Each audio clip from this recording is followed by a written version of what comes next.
பெரிய மகானவங்க, ஹதீஸ்கலை அறிஞரவங்க, இன்றைய தேவபந்து உலமாக்கள் எல்லாருக்கும் குருமார்களுக்கெல்லாம் குரு அவர் ஷா அப்துல் அசீஸ். 1803 டெல்லியில் அவருடைய மதரசா இடிக்கப்படுது. அவர் தாக்கப்படுறாரு. அவர் தான் முதலாக ஆங்கிலேயர்களை எதிர்த்து போராடுவது, ஜிஹாது செய்வது ஃபர்துன்னு ஃபத்வா கொடுக்கிறார்.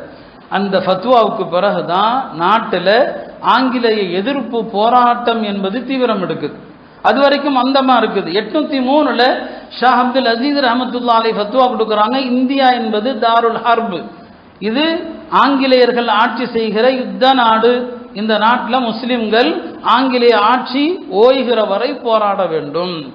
அந்த ஃபத்வாவுக்கு பிறகுதான் உலமாய் தேவந்துடைய உலமாக்கள் களத்தில் குதிக்கிறாங்க. இவங்களுடைய மாணவர்களுடைய மாணாக்கர்கள் தான் ஹதரத் காசிம் நானூத்தவி, ஹதரத் ஷா ரஷீத் அஹமத் கங்கோஹி, இவங்கெல்லாம் போராட்ட களத்தில் குதிக்கிறாங்க. ஆங்கிலேயர்கள் இவர்களுக்கெல்லாம் கைது வாரண்டு, அரெஸ்ட் வாரண்டு பிறப்பிக்குது.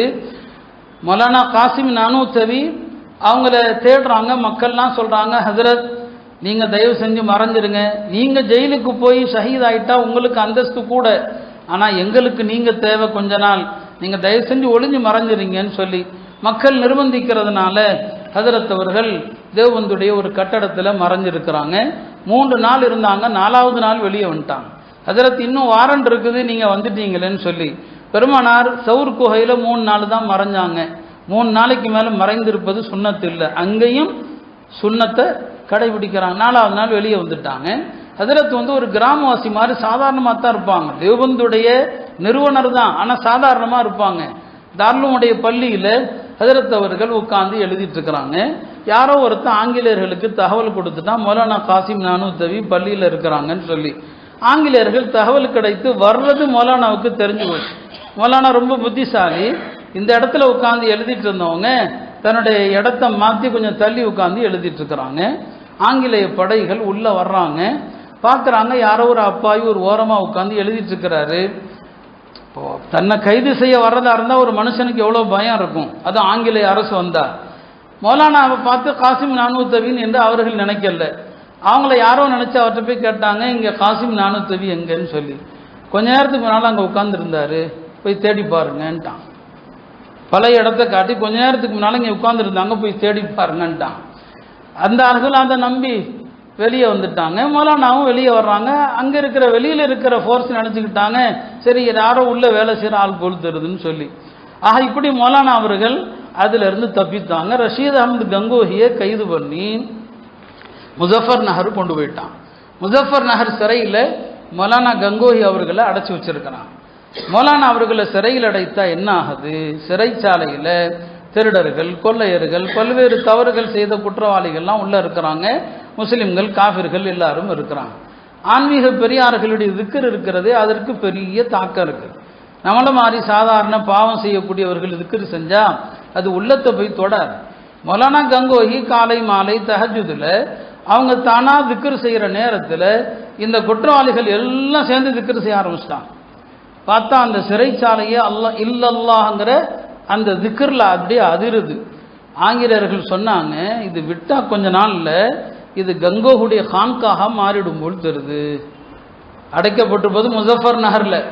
முசஃபர் நகர் சிறைச்சாலை இன்னும் கொஞ்ச நாள் விட்டால் இது அவங்களுடைய சொந்த ஊர் கங்கோஹுடைய கான்காக மாதிரி ஆயிரும் போல் தருது. பார்த்தாங்க, இவரை விட்டா இருக்கிற ஆளை பூரா திக்ரு செஞ்சு நல்லவனா மாற்றிடுவார், இருக்கிற காஃபிர்களை முஸ்லீம்கள் ஆக்கிடுவார், இவரை வெளியே விடுங்கப்பான்னு விட்டான்.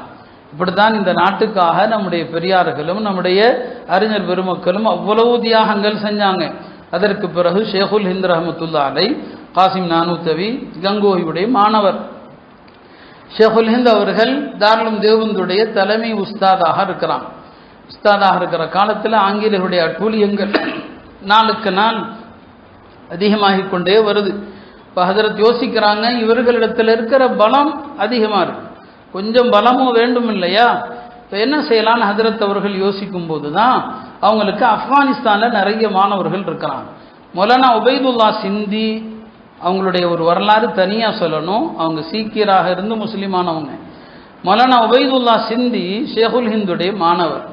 அப்போ மௌலானா சொன்னாங்க, நீங்கள் ஆப்கானிஸ்தான் போய் இந்த ஆங்கிலேயர்களுக்கு எதிராக அங்கு ஒரு படையை நீங்கள் உருவாக்குங்க, நீங்கள் அங்கே போங்க, நான் எல்லா ஏற்பாடும் பண்ணியிருக்கிறேன்னு சொல்லி அவங்கள அங்கே அனுப்பிடுறாங்க. பிறகு ஷேகுல் ஹிந்த் ரஹமத்துல்லா அலை மதீனா முனவரா வர்றாங்க.